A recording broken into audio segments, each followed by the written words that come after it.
करते रहना, ठीक है। तो चलो सबसे पहले तो क्लासिफिकेशन पर आते हैं। सॉलिड स्टेट में सबसे इंपॉर्टेंट है क्लासिफिकेशन। सॉलिड का क्लासिफिकेशन कैसे किया गया? तो सॉलिड का क्लासिफिकेशन जो है दो तरीके से करते हैं, एक तो होता है क्रिस्टलाइन सॉलिड और दूसरा कौन सा होता है? Amorphous solid. और इनके ऊपर डेफिनेटली आप लोगों को क्वेश्चन आएगा कि what is the difference between crystalline and amorphous, ठीक है। क्रिस्टलाइन ना रियल सॉलिड होता है, एमोर्फस रियल सॉलिड नहीं होते। जैसे कांच देखा आपने, कांच दिखने में सॉलिड लगता है बट वो रियल सॉलिड नहीं है, वो स्यूडो सॉलिड है, ठीक है। तो कांच में रेगुलर अरेंजमेंट नहीं होती, ठीक है। सो बहुत सारी चीजें जो कि कांच को सॉलिड की जैसी दिखाती हैं बट एक्चुअली वो सॉलिड होता नहीं है, उनको हम लोग एमोर्फस सॉलिड कहते हैं। क्या कहते हैं? एमोर्फस सॉलिड कहते हैं। तो दो कैटेगरी बना दी, एक तो क्रिस्टलाइन और एक एमोर्फस। जैसे आपने चेयर देखी है कभी, प्लास्टिक की जो चेयर होती है वो देखो वो भी सॉलिड होती है, आप बैठते हो उसके ऊपर। लेकिन प्लास्टिक और प्लास्टिक के जो भी सामान होते हैं, जो चेयर होती है प्लास्टिक का जो भी सामान बना होता है वो क्रिस्टलाइन सॉलिड यानी रियल सॉलिड नहीं होता, वो एमोर्फस सॉलिड होता है। अब ना व्हाट इज द लॉजिक, कैसे पता करें तो आपको समझाता हूं। देखिए क्रिस्टलाइन सॉलिड की ना एक डेफिनेट शेप होती है, ठीक है, एक डेफिनेट शेप होती है। लॉन्ग रेंज ऑर्डर डिसिप्लिन भी होता है, मतलब उसमें जो एटम होते हैं वो बड़ी डिसिप्लिन तरीके से लॉन्ग रेंज के लिए अरेंज्ड होते हैं। जैसे कि यहां पर आपको दिखाई दे रहा है, देखो क्वार्ट्ज लॉन्ग रेंज के लिए डिसिप्लिन अरेंजमेंट होता है। ऐसे रहेगा तो कंटिन्यूसली यही चैन चलती जाएगी, टूटेगा नहीं कहीं भी। ये जो प्रोग्रेस हो रही है, ये जो एटम की अरेंजमेंट है एज इट इज ऐसी रहेगी लॉन्ग रन तक।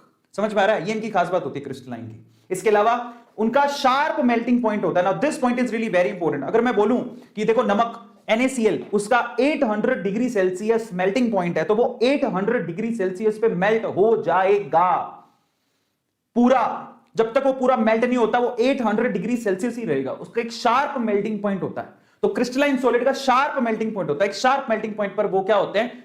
यस, क्या हो जाते हैं? मेल्ट हो जाते हैं। और इनकी जो शार्प एज होती है वो भी शार्प होती है। कट करते पर आपको बहुत ज्यादा शार्प एज मिलेगी उनकी, जैसे कि आपको दिखाई दे रहा है सब लोग। जब आप इसको कट करोगे ना तो शार्प एज मिलेगा आपको। ये एमोर्फस के लिए नहीं, पहले क्रिस्टलाइन की डिस्कशन कर रहे हैं तो क्रिस्टलाइन के लिए आपको दिखाया, इनकी बहुत ही शार्प एज आपको दिखाई देती है। तो क्रिस्टलाइन की खास बात होती है। और ये सारे के सारे कैसे होते हैं? एनआइसोट्रॉपिक होते हैं नेचर में, एनआइसोट्रॉपिक नेचर में होते हैं। Now what is the meaning of anisotropic? मतलब अलग अलग डायरेक्शन में अलग अलग प्रॉपर्टीज देखने को मिलेंगी। मजे की बात देखो, इनके रेगुलर और एकदम डेफिनेट अरेंजमेंट होती है एटम की, फिर भी अलग अलग डायरेक्शन में आपको अलग अलग, जैसे कि अगर आप कोई लाइट को इंसिडेंट करवाते हो तो इनकी जो इंडेक्स होती है वो अलग अलग होती है। तो यहां पर है ना, ये एनआइसोट्रॉपिक होते हैं। समझ में आ गया? ये बहुत इंपॉर्टेंट है। अब ये सवाल काफी बार पूछा जाता है, क्रिस्टलाइन सॉलिड एनआइसोट्रॉपिक होते हैं जबकि एमोर्फस सॉलिड आइसोट्रॉपिक होते हैं। तो ये पहली चीज याद रखो, क्रिस्टलाइन सॉलिड डेफिनेट शेप की होती है, लॉन्ग रेंज ऑर्डर होता है, शार्प मेल्टिंग पॉइंट होता है। अगर आप उनको काटने जाओगे तो उनकी शार्प एजेस मिलेंगी। और ये एनआइसोट्रॉपिक होते हैं। एनआइसोट्रॉपिक का मतलब होता है अलग अलग डायरेक्शन में अलग अलग इनकी क्वालिटीज मिलेंगी। जैसे वो जो इंडेक्स बोलते हैं, फिजिक्स में पढ़ते हो ना आप लोग, रेफरल इंडेक्स एंड ऑल, वो सारी डिफरेंट डिफरेंट डायरेक्शन में डिफरेंट मिलती है। सबको समझ में आ गया? और सबसे लास्ट बात है इसकी, ये ट्रू सॉलिड कहलाते हैं। दिस इज कॉल्ड रियल और ट्रू सॉलिड, ठीक है। सबको समझ में आ गया? यस। अब हम चलते हैं एमोर्फस सॉलिड की तरफ। एमोर्फस सॉलिड का क्या है? एक तो इररेगुलर शेप है, इनकी शेप रेगुलर नहीं होती, इररेगुलर शेप होती है। दूसरी शॉर्ट रेंज के लिए ऑर्डर होता है, मतलब ऑर्डर कभी भी मिस हो सकता है। ये ज्यादा लंबे टाइम तक एटम डिसिप्लिन को फॉलो नहीं करते, कभी भी वो तोड़ सकते हैं। जरा आप इस स्ट्रक्चर को देखो, यहां पर पूरा डिसिप्लिन टूट चुका है, तो रेगुलर अरेंजमेंट नहीं होती यहां पर एटम्स की। इसके अलावा इनका मेल्टिंग पॉइंट शार्प नहीं होता, इनका मेल्टिंग पॉइंट एक्चुअली कैसा होता है? लॉन्ग रेंज में। मतलब अगर मैं बोलूं कि प्लास्टिक 1000 डिग्री सेल्सियस पे मेल्ट हो रहा है तो वो 1000 डिग्री सेल्सियस पे मेल्ट होना शुरू होगा, है ना, और वो धीरे धीरे करके 1200-1300 डिग्री सेल्सियस तक पूरा मेल्ट होगा। ये इनकी खास बात है, लॉन्ग रेंज होती है मेल्टिंग पॉइंट की, एक शार्प मेल्टिंग पॉइंट इनका नहीं होता, ठीक है। इसके अलावा यहां पर जब आप कट करने जाओगे तो ये इनका इररेगुलर एजेस होते हैं। आपने कभी कांच को काटा है तो आप कांच को कभी भी काट के देखना, आपको इररेगुलर एजेस मिलेंगे। Is this clear? Regular edges नहीं होते। कांच देखना, उसकी जो सरफेस काटने के बाद उसकी सरफेस एकदम स्मूथ नहीं होती है। तो ये जब आपको ऐसा देखने को मिले तो इसका मतलब वो एमोर्फस सॉलिड है, एमोर्फस की बात कर रहे हैं। इसके अलावा ये नेचर में आइसोट्रॉपिक होते हैं। आइसोट्रॉपिक का क्या मतलब है? किसी भी डायरेक्शन में चले जाओ, अरेंजमेंट तो इररेगुलर, इसका मतलब सभी डायरेक्शन में आपको जो ये रेफरल इंडेक्स वगैरह जो भी प्रॉपर्टीज होती है वो सेम ही मिलेंगी आपको। तो ये क्या होते हैं? आइसोट्रॉपिक होते हैं। और इनको हम लोग क्या कहते हैं? सूडो सॉलिड भी कहते हैं, और इनको सुपर कूल्ड लिक्विड भी कहते हैं। जैसे एग्जांपल के तौर पे ग्लास। तो आपको ये किस किस को 1 2 3 4 5 6 के 6 पॉइंट याद हो गए? Just write down chat section, किस किस को 6 के 6 पॉइंट याद हो गए? जॉस्टॉक रॉक्स, या 8 लाख बच्चों ने देख लिया अभी तक, 8 लाख लोगों ने 2 दिन के अंदर। तो आप देखो, और इनकी खास बात क्या होती है पता है? कि कांच ऐसे होते हैं कि धीरे धीरे सुपर कूल्ड लिक्विड होते हैं, धीरे धीरे नीचे थिकनेस बढ़ती जाती है, क्योंकि ना लिक्विड ही तो है, धीरे धीरे बहते हुए नीचे आ जाते हैं, तो कांच नीचे से मोटा होने लगता है। किस किस को समझ में आ गया ये? किस किस को लगता है yes sir I got it? Yo, बहुत बढ़िया। Can PCB student join IISc Bangalore? हाँ शायद कोई ना कोई तो कोर्स होगा ही। किस किस को समझ में आ गया? Just write down chat section. किस किस को सारे के सारे पॉइंट एकदम क्लियर हो गए? Just write down chat section, लिख के बताओ मुझे जल्दी से एक बार। बच्चा पार्टी, तो मैं हर बार आपसे पूछूंगा आप लोग क्लैरिटी है कि नहीं है। सारा दिन जब वैलेंटाइन बनवा लो तुम लोगों से, है ना, लेकिन तुम पढ़ना है और जवाब भी देना है। आज मैं तुमसे पूछूं तुम्हारी गर्लफ्रेंड का नाम क्या है, बॉयफ्रेंड का नाम क्या है, तुमने किसको प्रपोज मारा, तुरंत बता दोगे। और मैं पूछूंगी किस किस ने पढ़ाई की, पूरा चैप्टर करा, बस वहां पे तुम्हारी सेटिविटी गुल हो जाती है। आज हम लोग सेटिविटी गुल नहीं करेंगे और आज हम लोग पूरा चैप्टर करके जाएंगे। यस, बीपीएल का फिनाले कल होगा भाई, कल होगा। चलो तो अब हम लोग आगे चलते हैं, नेक्स्ट जरा चेक करते हैं आगे क्या है, और एक एक टॉपिक का जवाब मैं आपसे पूछूंगा, आपने किया कि नहीं किया, समझ में आया कि नहीं आया। अब देखो क्लासिफिकेशन ऑफ क्रिस्टलाइन सॉलिड। अब हमें तो इस चैप्टर में क्या पढ़ना है? सॉलिड तो पढ़ना है, और हम लोग ट्रू सॉलिड पढ़ेंगे ना, नकली वाले सॉलिड क्यों पढ़ेंगे? सो इन दैट केस हम लोग पढ़ने वाले हैं क्लासिफिकेशन ऑफ क्रिस्टलाइन सॉलिड, क्योंकि ये ट्रू सॉलिड होते हैं। इनको चार पार्ट में डिवाइड करते हैं, तो molecular solid, ionic solid, metallic solid and covalent solid, चार तरह के होते हैं। ठीक है, तो याद करो, molecular solid, ionic solid, metallic solid and covalent solid, चार तरह के होते हैं। ठीक है, तो चलो एक एक करके सबको देख लेते हैं। सबसे पहले तो जो मॉलिक्यूलर सॉलिड होता है, ठीक है, जरा समझना मॉलिक्यूलर सॉलिड की क्या खास बात होती है। मॉलिक्यूलर सॉलिड बेसिकली मॉलिक्यूल से बनते हैं। ठीक है, मॉलिक्यूल का मतलब हो गया CO2, ऐसे करके CO2 एक मॉलिक्यूल है, उससे बनेंगे।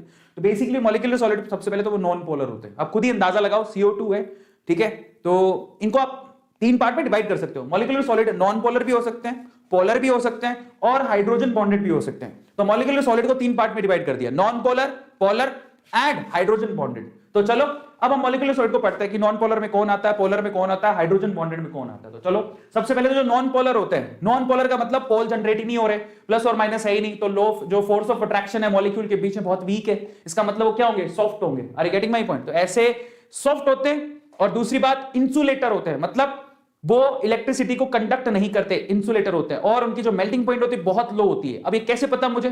यार नॉन पोलर है, पहली बात तो पोल्स ही नहीं है, तो फोर्स ऑफ अट्रैक्शन है नहीं, तो सॉफ्ट होंगे। इंसुलेटर क्यों है? क्योंकि पोल्स नहीं है, फोर्स ऑफ अट्रैक्शन नहीं है, तो मेल्टिंग पॉइंट इनका कम होगा। इसके अलावा अगर कोई पूछे कि इनमें कौन सा फोर्स ऑफ अट्रैक्शन होता है, तो उसमें लंडन फोर्स ऑफ अट्रैक्शन होता है। खत्म हो गई कहानी। लंडन फोर्स ऑफ अट्रैक्शन क्या होता है? लंडन डिस्पर्जन फोर्स, है ना। बेसिकली क्या होता है? लंडन फोर्स ऑफ अट्रैक्शन होता है स्पेशली क्राउडीनेस की वजह से, मतलब जो बहुत ज्यादा मॉलिक्यूल्स है तो वो क्राउडीनेस की वजह से पास आ जाते हैं, उसको लंडन फोर्स ऑफ अट्रैक्शन कहते हैं। Is this clear? यस। और फाइनली एग्जांपल देखना चाहो तो जैसे I2 का एग्जांपल आप नॉन पोलर, आयोडीन का एग्जांपल, आपने कैम्फर देखा है, कैम्फर का एग्जांपल प्लीज, आयोडीन का एग्जांपल हो गया, CO2 का एग्जांपल हो गया, ऑर्गन का एग्जांपल हो गया, CCl4 का एग्जांपल हो गया, सारे के सारे नॉन पोलर मॉलिक्यूलर सॉलिड है। तो किस किस को एग्जांपल याद हो गए? Non polar molecular solid. Come on dude, right it down right now. Non polar molecular solid किस किस को याद हो गए? लिखो, अभी चैट सेक्शन में लिखते नहीं हो तुम लोग। अदिति चौबे लिख रही है, बस उसको याद हुआ है। अदिति चौबे को याद हुआ है क्या? और किसी को याद नहीं हुआ? गुंजन भी कह रही है मेरे को याद हो गया, रमन कह रहा है मेरे को याद हो गया, और नीरज कह रहा है याद हो गया, और गुंजन, दिलबर पाल, क्या नाम रखे हो तुम। तो कल तो तुम जब प्रपोज भरने जाओगे तो क्या बोलोगे तुम? दिलबर पाल, नाम देखो, दिलबर पाल, सही है, नाम अच्छा है दिलबर। कैसे कहो? आई लव यू, मैं दिलबर, मैं तेरा दिलबर नहीं, नाम भी बड़ा इंटरेस्टिंग रखेगा, मैं तेरा दिलबर। याद हो गया? चलो, तो मॉलिक्यूलर नॉन पोलर सॉलिड की बात, चलते हैं मॉलिक्यूलर पोलर सॉलिड की तरफ। पोलर सॉलिड भी एक्चुअली सॉफ्ट ही होते हैं, ठीक है, एज कंपेयर टू दैट वो हार्ड होते हैं, बट वैसे सॉफ्ट होते हैं। और उसके अलावा ये इंसुलेटर होते हैं, प्रॉपर्टीज मैच ही कर रही है, ज्यादा कुछ खास फर्क नहीं है। बट यहां पर उनका मेल्टिंग पॉइंट बहुत कम होता है, क्योंकि वो नॉन पोलर है, ये पोलर है, तो मेल्टिंग पॉइंट उनसे ज्यादा होता है, पर वैसे कंपैरिजन में कम ही होता है, ठीक है। और इनमें कौन सा इंटरेक्शन होता है? डाइपोल डाइपोल इंटरेक्शन, क्योंकि यहां पोल जनरेट हो रहे हैं, तो डाइपोल डाइपोल इंटरेक्शन यहां पर फीड होता है। एग्जांपल देखोगे तो HClSO2, ये ऐसे एग्जांपल है बेसिकली जो पोलर मॉलिक्यूलर सॉलिड कहलाते हैं। समझ में आ गया? HClSO2 पोलर मॉलिक्यूलर सॉलिड कहलाते हैं। चलो अब हाइड्रोजन बॉन्डेड की बात करते हैं। जो हाइड्रोजन बॉन्डेड होते हैं वो हार्ड है, हार्ड होंगे, बट ये भी इंसुलेटर ही होंगे, ठीक है। लो मेल्टिंग पॉइंट ही होता है, इतना ज्यादा मेल्टिंग पॉइंट नहीं है, लेकिन इनसे ज्यादा होता है। इसके अलावा क्या है? हाइड्रोजन बॉन्ड से ये एक दूसरे से अट्रैक्टेड होते हैं, और एग्जांपल के तौर पे H2O, आइस भी तो एक सॉलिड होती है ना। तो अगर बोले H2O क्या है? H2O hydrogen bonded molecular solid है। HCl क्या है? पोलर मॉलिक्यूलर सॉलिड है। और अगर मैं बोलूं CO2 क्या है? वो नॉन पोलर मॉलिक्यूलर सॉलिड है। समझ में आया? बल्ले बल्ले। तो अब हमारा क्लासिफिकेशन में आगे चलते हैं। नेक्स्ट है आयोनिक सॉलिड। अगला क्या है? आयनिक सॉलिड। और ये बड़ा इंटरेस्टिंग है, ये हार्ड होते हैं बट ब्रिटल होते हैं। आयनिक सॉलिड हार्ड होते हैं बट ब्रिटल होते हैं। इसके अलावा ये इंसुलेटर होते हैं सॉलिड स्टेट में, लेकिन अगर आप इनको मोल्टन स्टेट में डालोगे या एक्वा स्टेट में डालोगे तो ये कंडक्टर की तरह काम करते हैं। ये इनकी इंटरेस्टिंग है। नमक का एग्जांपल ले सकते हो। नमक समझते हो? नमक, salt, Salt is example of ionic solid. Salt is example of ionic solid.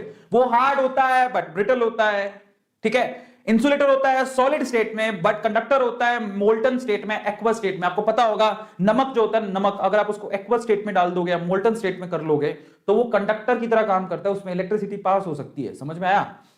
उसके अलावा हाई मेल्टिंग पॉइंट होता है इनका, ऑब्वियसली नमक का मेल्टिंग पॉइंट सबको पता है। और फोर्स ऑफ अट्रैक्शन कौन सा होता है, क्योंकि वो आयनिक सॉलिड है तो प्लस और माइनस कैटायन और आयन बनेगा तो इलेक्ट्रोस्टैटिक फोर्स ऑफ अट्रैक्शन होगा। समझ में आता है? इसके अलावा और क्या खास बात है, एग्जांपल देख लो। NaCl नमक is the example of ionic solid. ZnS zinc sulfide and calcium fluoride, these are the example of ionic solid. सबको याद हो गया? बल्ले बल्ले। एंड फाइनली अगर आप जाओ तो एग्जांपल आपके सामने है। उसके बाद चलते हैं हम लोग नेक्स्ट मेटालिक सॉलिड की तरफ। ये हार्ड है बट मेलिएबल होता है और डक्टाइल होते हैं। अरे ये तो सिंपल सी बात है। मेलिएबल मतलब पतली पतली शीट में उनको बनाया जा सकता है, और डक्टाइल होते हैं मतलब पतली पतली तारें बनाई जा सकती हैं। मेलिएबल और डक्टाइल होते हैं। इसके अलावा कंडक्टर होते हैं, बहुत ही बढ़िया कंडक्टर होते हैं, सबको पता है। इसके अलावा उनकी मेल्टिंग पॉइंट बहुत ज्यादा होती है। मेटालिक सॉलिड की बात करें हम लोग, सिल्वर ले लो, गोल्ड ले लो, कॉपर ले लो। समझ में आ गया? उसके अलावा इनमें मेटालिक बॉन्ड होते हैं। एंड फाइनली अगर आप एग्जांपल देखना चाहो तो आयरन हो गया, कॉपर हो गया, सिल्वर हो गया, गोल्ड हो गया, these are the example of metallic solids. याद आ गया सब लोगों को? यस। इनमें क्या होता है, इन पे कार्नेल होता है और इलेक्ट्रॉन होते हैं और कुछ नहीं, और इलेक्ट्रॉन और कार्नेल की वजह से फोर्स ऑफ अट्रैक्शन होता है और कुछ नहीं। तो इसको मेटालिक फोर्स ऑफ अट्रैक्शन कहते हैं। और आखिरी हमारे पास covalent solid. Now this is very interesting. ये हार्ड है बट ग्रेफाइट उसमें सॉफ्ट है। ग्रेफाइट एक एग्जांपल है जो कि एक्सेप्शन, जो कि सॉफ्ट है, ठीक है। इसमें ये इंसुलेटर है लेकिन ग्रेफाइट कंडक्टर होता है। कोवेलेंट सॉलिड में आप गोल्ड आप ले सकते हो एग्जांपल उसका डायमंड का। Diamond is a covalent kind of solid, ठीक है। वो तो बहुत हार्ड होता है, बहुत हार्ड है ना। सो फाइनली ऐसे एग्जांपल आप लोग ले सकते हो। इसके अलावा क्या है, इनकी मेल्टिंग पॉइंट बहुत हाई होती है। इसके अलावा क्या है, कोवेलेंट बॉन्डिंग होती है, इनमें कोवेलेंट बॉन्डिंग होती है। और एग्जांपल के तौर पे जैसे क्वार्ट्ज यानी कि मिट्टी, SiO2, डायमंड, ग्रेफाइट, ये एग्जांपल कोवेलेंट सॉलिड्स में आते हैं। तो उनमें ग्रेफाइट थोड़ा सा एक्सेप्शनल, ग्रेफाइट सॉफ्ट होता है, ग्रेफाइट कंडक्टर होता है, ग्रेफाइट की मेल्टिंग पॉइंट थोड़ी कम होती है, लेकिन अगर आप डायमंड की देखोगे तो मेल्टिंग पॉइंट बहुत ज्यादा होती है और कोवेलेंटली बॉन्डेड होते हैं, जैसे एग्जांपल के तौर पे नीचे लिखा हुआ है। तो ये डायमंड का एग्जांपल है जो कि कोवेलेंट सॉलिड होता है। तो मालूम पड़ गया। अब चलते हैं ग्रेफाइट, देखो आपके सामने ये sp3 हाइब्रिडाइज्ड, sp2 हाइब्रिडाइज्ड, ये हार्ड, वो सॉफ्ट, बट कार्बन की बने हुए हैं, है ना। इंटरेस्टिंग। यस। अब हम चलेंगे क्रिस्टल लैटिस यूनिट सेल की तरफ। क्रिस्टल लैटिस यूनिट सेल की तरफ चलते हैं। अब ये बताओ कि रोहित कह रहा है कि ये क्या है, ए स्क्वायर दिल टूटा पी स्क्वायर। कौन है पी स्क्वायर है? ये किसका नाम लिख रहा है? मेरे को ऐसे जोड़ रहा है किसी के साथ। तो यहां पर जरा एक बात बताओ, तुम आगे बढ़ते हैं उससे पहले आप लोग बताओ कि किस किस का दिल टूट चुका है, अब उनका भरोसा उठ गया प्यार से और अब पढ़ाई पे ध्यान देंगे। Just write down chat section.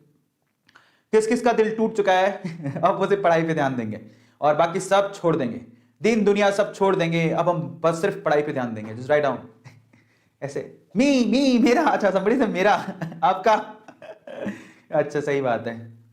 तो तुम्हारे लिए गाना पेश है, दिल टूटा नीली आंखों में ये दिल टूटा महबूबा। छोड़ो रे यार, चलो आगे चलते हैं। अब आगे चलते हैं नेक्स्ट हमारे पास क्रिस्टल लैटिस क्या होता है, यूनिट सेल क्या होते हैं। तो जरा देखो सबसे पहले क्रिस्टल लैटिस क्या होता है। लैटिस का मतलब समझते हो कि जब एटम को हम लोग रेगुलरली, अगर देखो एटम पॉइंट की तरह दिखाते हैं और इन एटम को हम लोग रेगुलरली लॉन्ग रेंज के लिए अरेंज करके इस तरह से दे, तो इस तरह से जो स्ट्रक्चर बनती है उसको हम लोग क्या बोलते हैं, लैटिस कहते हैं। और ये लैटिस पॉइंट है जिसपे एटम को रखा जाता है। तो मतलब समझो एक एटम को लैटिस पॉइंट की तरह दिखा के उनको रेगुलरली अरेंज करे लॉन्ग रन के लिए इस तरह से, तो उसे लैटिस कहा जाता है। समझ में आ गया? जैसे आप एग्जांपल के तौर पे आप अपने घर का एग्जांपल ले सकते हो। दीवार बनती है तो कैसे बनती है, देखा होगा, छोटी छोटी ब्रिक्स होती है, ब्रिक्स को रख के पूरी दीवार बनाई जाती है। और जो छोटी सी ब्रिक होती है ना, उसको यूनिट सेल कह सकते हो आप। तो छोटी छोटी यूनिट सेल के पूरा का पूरा क्रिस्टल लैटिस बनाया जाता है। Is this clear? उसको क्रिस्टल लैटिस कहते हैं। तो अगर कोई पूछे the smallest part of lattice which can be repeated in all the direction to generate entire lattice is called unit cell. Unit cell क्या है? लैटिस का सबसे छोटा वाला पार्ट जिसको अगर आप बार बार रिपीट करते रहोगे तो आपको क्या मिल जाएगा, यूनिट सेल मिल जाएगा। Are you getting my point? Sorry, lattice मिल जाएगा। समझ में आ गया? बहुत बढ़िया। Is this clear? अब हम जरा चेक करते हैं पैरामीटर क्या है यूनिट सेल के। यूनिट सेल के पैरामीटर चेक करो। यूनिट सेल के पैरामीटर जरा देखो। एज लेंथ उनकी एबीसी से आप दिखा सकते हो और एंगल बिटवीन द एजेस उनको अल्फा बीटा गामा से दिखाते हैं और इन्हीं को उनको क्या कहते हैं, पैरामीटर्स कहते हैं यूनिट सेल की। जरा ध्यान से इसको चेक करो, वो नीचे बना भी हुआ है। तो अगर मैं कहूं कि ये स्क्वायर के जैसी, अभी तो आपको रेक्टेंगल दिख रहा होगा, तो यहां पर एजेस चेक करो कौन सी है। ये ए है तो ये वाली क्या है, ये बी है तो ये वाली क्या है, ये सी है। समझ में आ गया? ए के सामने वाला एंगल अल्फा, तो ये बी के सामने वाला एंगल बीटा और सी के सामने वाला एंगल गामा। आ गया समझ में? ये इनको बोलते हैं सेल पैरामीटर्स। क्या बोलते हैं? Cell parameters. खुद भी बना सकते हो, बड़ी बात नहीं। ए के सामने का एंगल होता है अल्फा, बी के सामने का एंगल होता है बीटा, और सी के सामने का एंगल होता है गामा। आ गया समझ में? इस तरह से होता है। इनको यूनिट सेल पैरामीटर्स कहते हैं, और इसी के बिहाफ पे आप अलग अलग तरह के क्रिस्टल सिस्टम पढ़ते हो। यहां से आपका चैप्टर शुरू होता है। पहला होता है cubic, most symmetrical crystal system है, जिसमें एबीसी बराबर होते हैं और अल्फा बीटा गामा 90 डिग्री का होता है। ठीक है, एबीसी बराबर है, सारी एज लेंथ बराबर होती है, और अल्फा बीटा गामा क्या होता है? 90 डिग्री का होता है। अब हम चलते हैं क्यूबिक के बाद चलते हैं टेट्रागोनल। ठीक है, सी के बाद टी। तो तुम जो कल वैलेंटाइन पे सक्सेसफुल हो जाएगा वो क्या मारेगा? सीटी। नहीं, याद करने का तरीका बता रहा हूं। ठीक है, अब जरा ध्यान से देखो, क्यूबिक जरा ध्यान से समझना, क्यूबिक के बाद आता है टेट्रागोनल, सी टी। सी के बाद क्या आ रहा है? टी। समझ में आ गया? तो इसकी क्या खास बात है?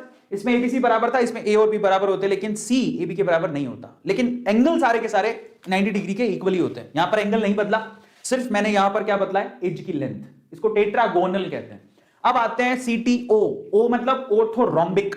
अब ऑर्थोरोम्बिक क्या खास बात है? देखो, यहां पर एबीसी बराबर था, यहां पर एबी बराबर था, लेकिन सी बराबर नहीं था। यहां पर तीनों ही बराबर नहीं है, लेकिन मजे की बात, एंगल मैंने नहीं छेड़े, एंगल अभी भी 90 डिग्री है। 90 90 90 90। समझ में आ गया?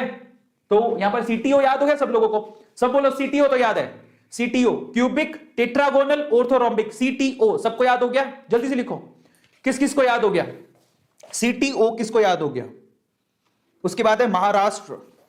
सीटीओ के बाद है महाराष्ट्र। सीटीओ किस किस को याद हो गया? सीटीओ, सीटीओ किस किस को याद हो गया? Just write down in chat section. CTO. बहुत बढ़िया, बहुत बढ़िया, बहुत हार्ड, बहुत हार्ड। तू लटका के मटका के चलती है बटका के नैन मेरा। नहीं, कैसे कैसे गाने आ गए नहीं आजकल, तो हंसी आती है मेरे को। चलो सीटीओ हो गया। अब हम चलते आगे। सीटीओ के बाद आता है हेक्सागोनल। वैसे इसको यहां नहीं डालना चाहिए था, बट फिर भी डाल दिया, कोई बात नहीं। अब कहना यहां से तो तुम यहां पहुंच ही गए हो, फिर थोड़े एक स्टेप ऊपर चले जाओ, यही चीज यहां डिवाइड हो रही है। तो टेट्रागोनल के बाद हेक्सागोनल है। समझ में आ गया? टेट्रा मतलब 4, हेक्सा मतलब 6। हेक्सागोनल में क्या है? टेट्रागोनल के जैसी ही एक्सियल लेंथ है, लेकिन एंगल थोड़े डिफरेंट होते हैं। अल्फा बीटा 90 होता है, लेकिन गामा 120 होता है। सबको पता है हेक्सागोनल में तो एंगल सबको पता है, सारे बच्चों को पता होता है। अल्फा बीटा 90 और गामा 120 होता है। ठीक है, ये हो गया आपके पास CTOH। उसके बाद आता है हेक्सागोनल के बाद क्या आता है? रोम्बोहेड्रल। ठीक है, MHHR, और ये रोम्बोहेड्रल।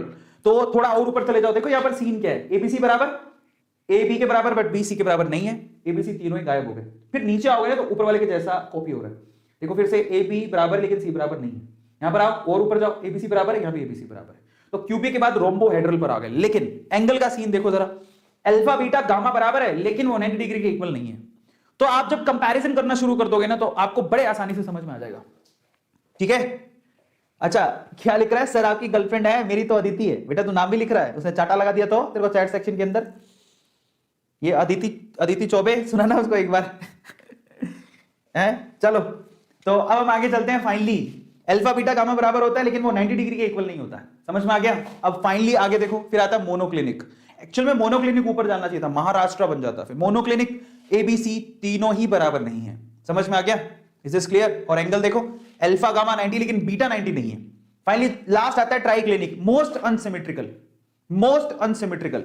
इसमें एबीसी बराबर भी नहीं है, अल्फा बीटा गामा भी 90 डिग्री के बराबर नहीं है। तो ये आपके 7 तरह के क्रिस्टल सिस्टम्स होते हैं। ठीक है, और फिर इसमें यूनिट सेल, जैसे सिंपल क्यूबिक यूनिट सेल, उसके बाद आती है सिंपल के बाद बॉडी सेंटर्ड, उसके बाद आती है फेस सेंटर्ड। इनको मिला दे तो टोटल 14 तरह के आपको क्रिस्टल ब्रेविस लैटिसेस मिलेंगे। 14 तरह के ब्रेविस लैटिसेस होते हैं। तो ये किस किस को याद हो गया? सीटीओ, ठीक है, एम ऊपर लिखते तो महाराष्ट्र बन जाता, MHRD भी बन सकता था। MHRT है ना, हमारे पोखरियाल जी। तो सिर्फ ये एम को ऊपर डालना था, फिर सीक्वेंस सेट बैठ जाता है, ये ढंग से लिखा नहीं है। तो आपको क्या याद रखना है? CTO MHRT, उस वे से याद करोगे तो याद हो जाएगा आपको। लास्ट वाला तो कोई प्रॉब्लम ही नहीं है। सिर्फ मोनोक्लिनिक को उठा के आपको कहां रखना है? यहां पर, चौथे नंबर पर। फिर उसके बाद कोई प्रॉब्लम नहीं है, H फिर R। बस ये मोनोक्लिनिक वाला ऊपर रख दो तो याद हो जाएगा। मोनोक्लिनिक में क्या है? एबीसी बराबर भी नहीं है, और अल्फा गामा 90 लेकिन बीटा 90 नहीं है। और आपको याद भी हो जाएगा क्योंकि यहां पर सारे एंगल बराबर थे। फिर आपने क्या किया? 2 एंगल के बाद 1 एंगल किया। तो याद करना बेहद आसान है अगर आप एम को ऊपर ले जाते हो। तो CTO MHRT is my short trick to remember. ये मेरी शॉर्ट ट्रिक है जिससे मैंने याद किया था। This is my short trick to remember. ठीक है, CTO MHRT। CTO मतलब ये क्यूबिक हो गया, ये टेट्रागोनल हो गया, ये ऑर्थोरोम्बिक हो गया, ये मोनोक्लिनिक हो गया, ये हेक्सागोनल हो गया, ये रोम्बोहेड्रल हो गया और ये ट्राइक्लिनिक हो गया। मोस्ट सिमेट्रिकल क्यूबिक है, मोस्ट अनसिमेट्रिकल ट्राइक्लिनिक है। सबसे ऊपर और सबसे नीचे देख लो। Is this clear? यस। तो फाइनली इस तरह से आपको याद करने हैं। तो अब हम चलते हैं number of atom in unit cell. तो इसको जरा कैलकुलेट करते हैं। सबसे पहले simple cubic unit cell.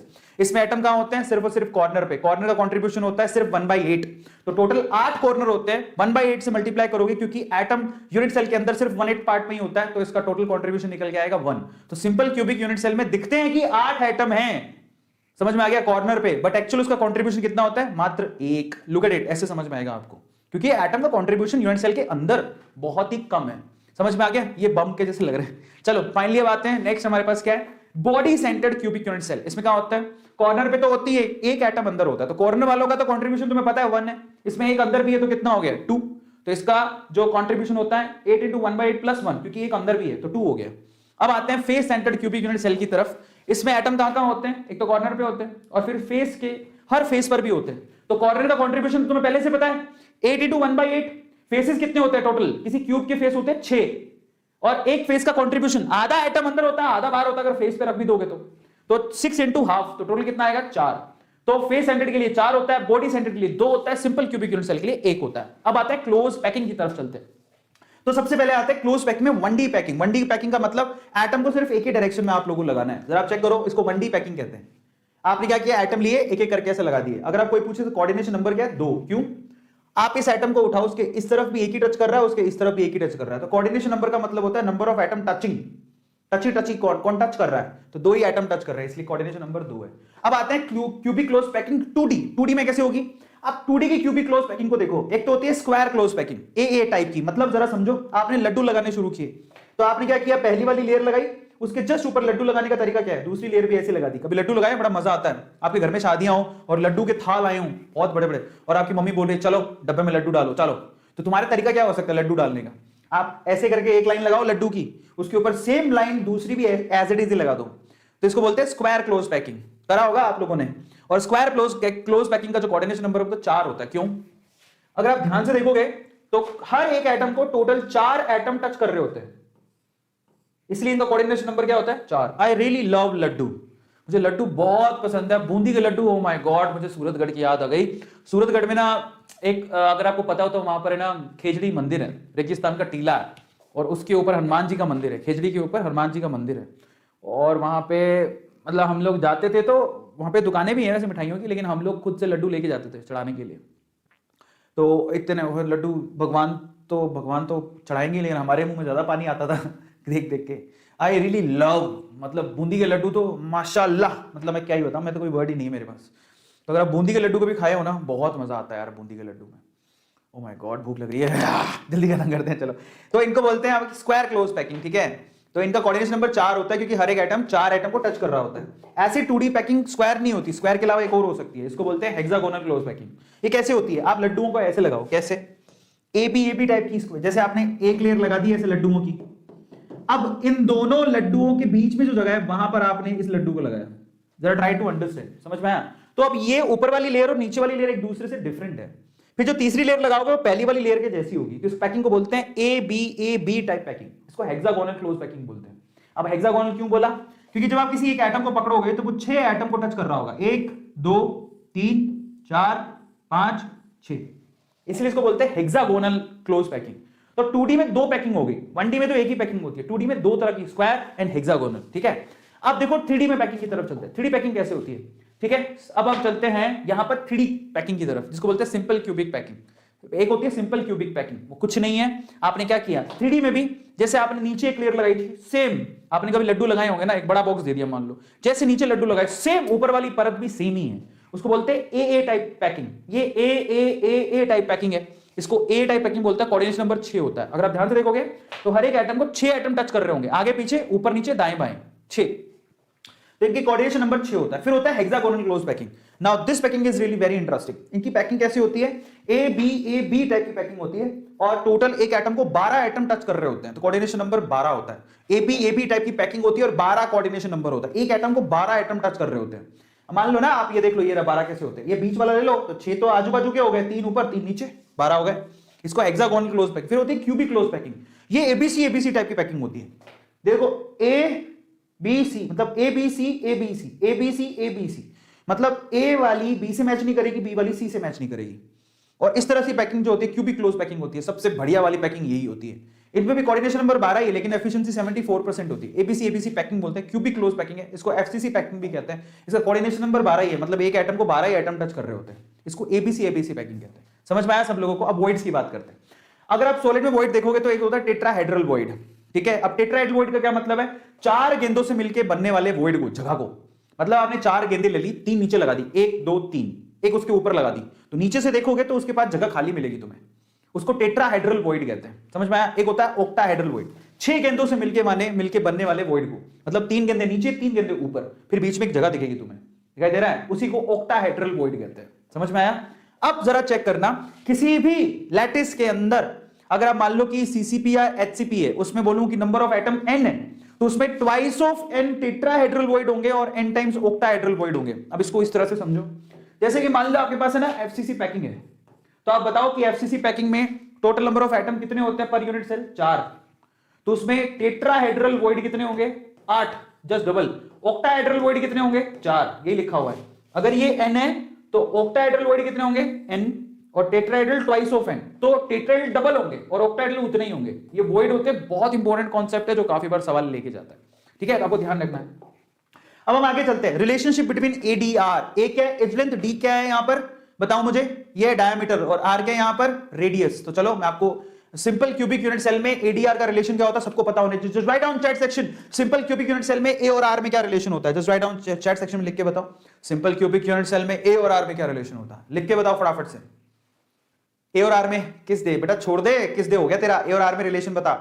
What is the relation between A and R? लिख के बताओ। ए और आर में क्या रिलेशन होता है? ए ट्वाइस ऑफ आर। बहुत बढ़िया। ए ट्वाइस ऑफ आर होता है या आर ए बाई 2 होता है? बहुत बढ़िया, तुम बहुत बच्चे पढ़ने लग गए हो आज, ये बात तो माननी पड़ेगी भाई, कमाल कर दिया। सिंपल क्यूबिक यूनिट सेल के अंदर ए ट्वाइस ऑफ आर के बराबर होता है, ये आपको पता होना चाहिए। या फिर हम लोग बोले ट्वाइस आर डी के बराबर होता है, डायमीटर रेडियस का डबल डायमीटर होता है, तो डी ए के बराबर होता है सिंपल क्यूबिक यूनिट सेल के लिए। या फिर हम लोग बोले आर ए बाई 2 होता है, या फिर ए ट्वाइस ऑफ आर होता है, बच्चों ने लिख दिया, सबको पता है, बहुत इंटेलिजेंट। एफसीसी की बात करते हैं, एफसीसी में डी और ए में क्या रिलेशन होता है? उसके लिए आपको आर वाला रिलेशन अगर पता है तो फिर आपका काम चल जाएगा। एफसीसी के अंदर क्या होता है? 4r किसके बराबर होता है? √2a के बराबर होता है। अब आपको पता है ट्वाइस आर डी के बराबर होता है, समझ में आ गया? तो यहां लिख सकता हूं 2d किसके बराबर होता है? √2a के। समझ में आ गया? तो d किसके बराबर है? √2/2, यानी कि a by √2 ये होता है। तो इस तरह से रिलेशन निकाल सकते हो। तो यहां पर 4r √2a के बराबर होता है एफसीसी पैकिंग के अंदर, समझ में आ गया? और हमको पता है कि d किसके बराबर होता है? ट्वाइस ऑफ r के। तो 2d √2a के बराबर और d तो a by √2 के बराबर हो गया, सही है? तो चलो चेक कर लेते हैं। Yes, d a by √2, correct. And finally क्या कह सकते हैं? a r a by 2 √2 के बराबर होता है। अब अपन बात करते हैं बीसीसी पैकिंग की। तो बीसीसी पैकिंग में आपको पता होना चाहिए कि 4r किसके बराबर होता है? √3a के बराबर होता है। तो इसका मतलब यहां पर 2d किसके बराबर होगा? √3a के बराबर होगा। या फिर d किसके बराबर होगा? √3a by 2 के बराबर होगा। ये आपको याद होना चाहिए। तो मैं आपको दिखा देता हूं, ये देखो d √3a by 2 है ना, और r √3a by 4, खत्म हो गया। बल्ले बल्ले, बहुत बढ़िया। सो इस तरह से आप इसको याद कर सकते हो। अब हम चलते हैं पैकिंग एफिशिएंसी की तरफ। पैकिंग एफिशिएंसी की बात कर लेते हैं। सिंपल क्यूबिक की पैकिंग एफिशिएंसी मात्र कितनी होती है? 52.8, यानी कि 53% ज्यादा नहीं होती है। सिंपल क्यूबिक अब निकालते कैसे हैं वो मैटर नहीं करता, बट अब चाहो तो निकाल के देख लो। नंबर ऑफ एटम कितने हैं, ठीक है, एक एटम का वॉल्यूम लिखा है और यूनिट सेल का वॉल्यूम। जब आप इसको कैलकुलेट करोगे तो सिंपल क्यूबिक यूनिट सेल का टोटल रख दोगे जब आपके पास, ऐसे इतनी इंपॉर्टेंट नहीं है, तो 52.4 इसकी पैकिंग निकल के आएगी। कैसे निकालते हैं? सिंपल क्यूबिक यूनिट सेल के अंदर नंबर ऑफ एटम कितने होते हैं जरा बताओ? 1। एक एटम स्फेरिकल शेप का होता है, तो एक एटम का वॉल्यूम कितना हुआ? 4/3 πr3।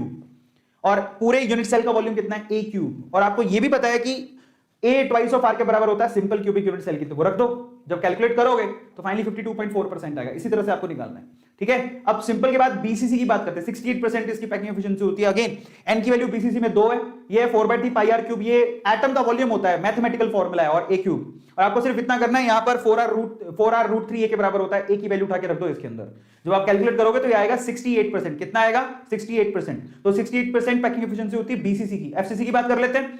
एन की वैल्यू कितनी होती है एफसीसी के लिए? 4। और यहां पर रिलेशन क्या होता है 4r√2a के बराबर होता है। जब रख दोगे तो 74% आएगा। कितना आएगा 74%। तो सब बच्चों को याद होना चाहिए। याद हो गया, बल्ले बल्ले, बहुत बढ़िया। अब हम चलते हैं आगे। नेक्स्ट हमारे रेडियस रेशियो थोड़ा सा याद कर लो, काम आएगा। रेडियस रेशियो से आपको अंदाजा लग जाता है।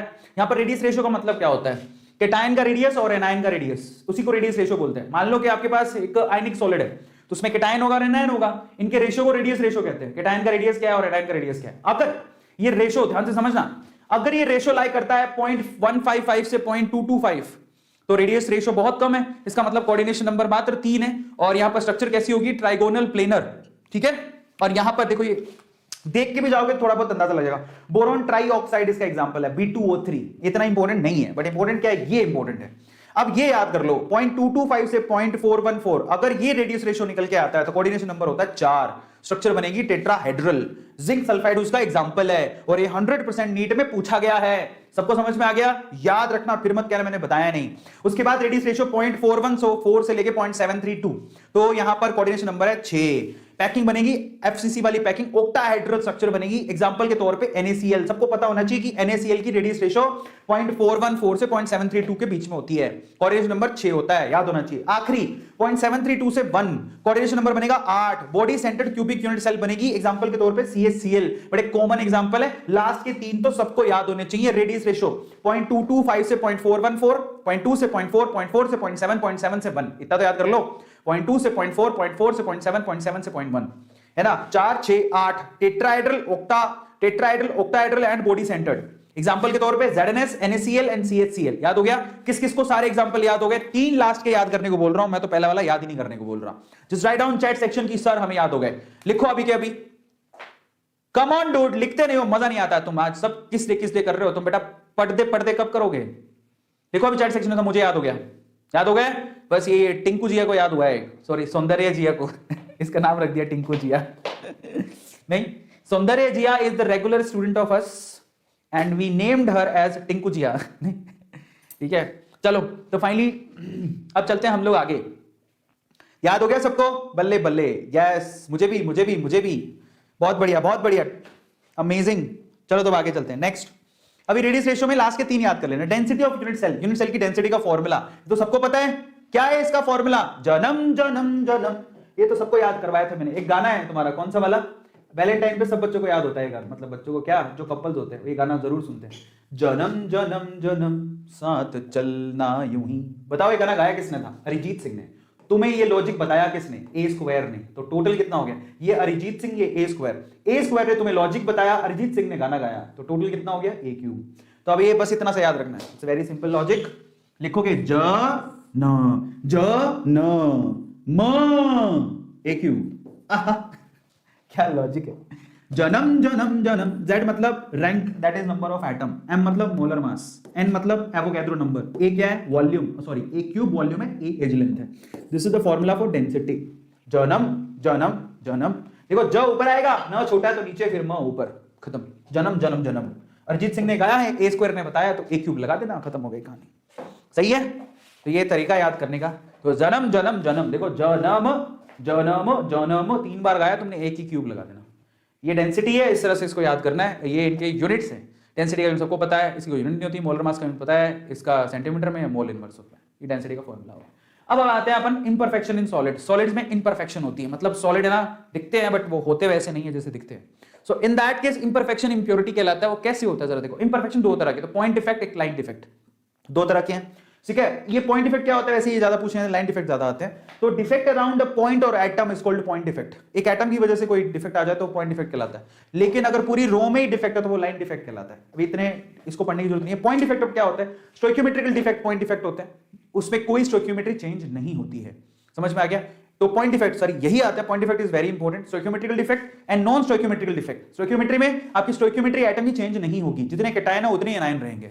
नॉन स्टोइकियोमेट्री के अंदर आपकी स्टोइकियोमेट्री चेंज हो सकती है, कैटायन ज्यादा हो सकते हैं, एनायन कम, एनायन ज्यादा हो सकते हैं, कैटायन कम, तो वहां स्टोइकियोमेट्री चेंज हो सकती है, ठीक है। और फिर आता है इंप्योरिटी डिफेक्ट। ये कोई बाहर से कोई एटम आ जाए तो उसको इंप्योरिटी डिफेक्ट कहते हैं। तो पॉइंट डिफेक्ट बहुत इंपॉर्टेंट है भाई, सबसे ज्यादा पूछे जाते हैं। सबसे पहले आते हैं फॉर नॉन आयनिक सॉलिड, ये 2 तरह के होते हैं। नॉन आयनिक मतलब आयन नहीं होता। वैकेंसी डिफेक्ट, कोई भी एटम यहां से बाहर निकल के चला गया, वैकेंसी होगी, उसको वैकेंसी डिफेक्ट कहते हैं। एटम मिसिंग होता है, मिसिंग है एटम तो डेंसिटी में कमी आ जाएगी।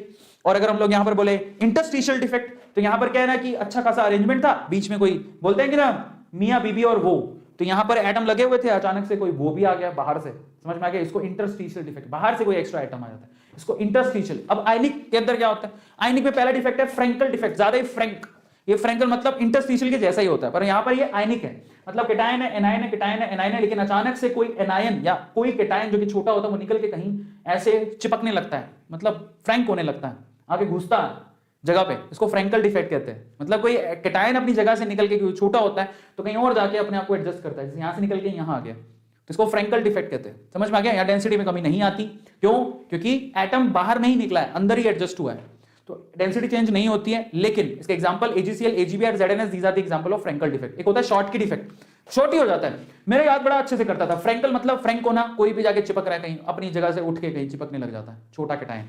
शॉर्ट की मतलब शॉर्ट ही हो गया, चिपक रहे थे पहले ये दोनों, है ना, पहले तो ये वो वाला प्रपोज डे, वो वाला फिर हक डे, चॉकलेट डे बनाया चिपक चिपक के, फिर उसके बाद गायब भी हो गए धन सोसाइटी से, शॉर्ट भागे कहीं दूसरे पार्क में कहीं वो पहाड़ों के पीछे, तो finally this is called short की डिफेक्ट। शॉर्ट की मतलब केटायन और दोनों गायब हो गए, पर ये दोनों के दोनों डिफेक्ट जो है बेसिकली वो स्टोइकियोमेट्रिकल डिफेक्ट है, स्टोइकियोमेट्री चेंज नहीं होती, यहां से केटायन और एनायन दोनों निकल जाते हैं, इसको शॉर्ट की डिफेक्ट कहते हैं। एग्जांपल के तौर पे यहां पर एग्जांपल क्या होता है, जरा देखो, केटायन और दोनों मिसिंग है, इसका मतलब डेंसिटी डिक्रीज हो जाएगी। एग्जांपल के तौर पे NaCl, KCl, AgBr, these are the examples.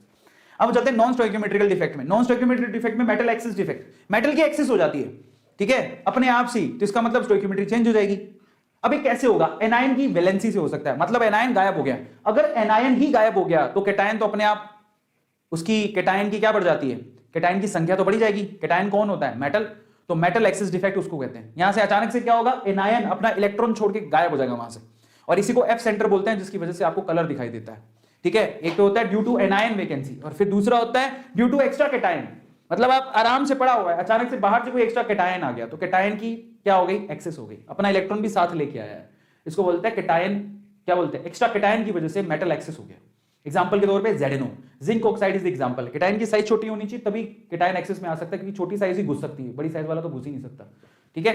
अब आते हैं हमारे पास एग्जांपल के तौर पे हीटिंग जिंक ऑक्साइड। अगर आपने जिंक ऑक्साइड को हीट किया, ठीक है, तो Zn+2 आयन, ऑक्सीजन और 2 इलेक्ट्रॉन, ऐसा आपको दिखाई देता है। हीटिंग के टाइम पे आपको देखो पीछे हीटिंग कर रहे हैं तो येलो येलो हो जाता है, तो ये आपको पता होना चाहिए। और एक्चुअली कलर आता है किसकी वजह से, इलेक्ट्रॉन की वजह से, इलेक्ट्रॉन फ्लो होने की वजह से कलर आता है। ये जिंक ऑक्साइड में इस तरह से जब घुसते हैं इलेक्ट्रॉन, जिंक के साथ घुसता है, तो इस वजह से इनमें कलर आने लग जाते हैं। अब आते हैं मेटल डेफिशिएंसी डिफेक्ट। ये तब होता है जब कोई मेटल के पास एक से ज्यादा वैलेंसीज, मतलब ऑक्सीडेशन स्टेट वाले हों, जैसे कि आयरन Fe+2 में भी रहता है, Fe+3 में भी रहता है, तो Fe+2 वाले 3 गायब करके Fe+3 वाले 2 डाल दो, तो आपकी चार्ज तो उतनी रहेगी। मान लो Fe+2 गायब किया, +2 गायब कर दिया और 2+3 के डाल दिए, तो चार्ज तो उतना ही रहा, लेकिन यहां से मेटल गायब हो गया, इसको मेटल डेफिशिएंसी डिफेक्ट कहते हैं। लेकिन ये तब पाया जाता है जब आपके पास वेरिएबल ऑक्सीडेशन स्टेट वाली आपको एटम हो, ठीक है। सो वेरिएबल ऑक्सीडेशन स्टेट की एटम होती है, FeO इज एग्जांपल, और इसमें कैसा दिखाई देगा, ऐसा देखो, मेटल 0.95 ही है, ऑक्सीजन 1 है, तो ये मेटल डेफिशिएंसी डिफेक्ट हो गया। इंप्योरिटी डिफेक्ट आखिरी, कोई बाहर का आएगा अंदर घुस जाएगा, समझ में आ गया, इसको इंप्योरिटी कहते हैं। बाहर से कोई फॉरेन एटम आएगा अंदर घुसेगा और यहां से 2 एटम को रिमूव कर देगा, उसको इंप्योरिटी डिफेक्ट कहते हैं। Due to the presence of 1 Sr+2 foreign ion है, जो कि 2 Na+ को बाहर निकाल दिया ताकि चार्ज बैलेंस हो सके। तो यहां पर बेसिकली वो बाहर से आया, 2 Na+ को बाहर निकाल दिया, लेकिन ये एक तरह की इंप्योरिटी है, इसको इंप्योरिटी डिफेक्ट कहते हैं। फाइनली सॉलिड स्टेट खत्म, ये थी तुम्हारी थ्योरी। किस किस को लगा कि उसे पूरा का पूरा याद हो गया, just write down chat section, फटाफट से लिख के बताओ किस किस को पूरा याद हो।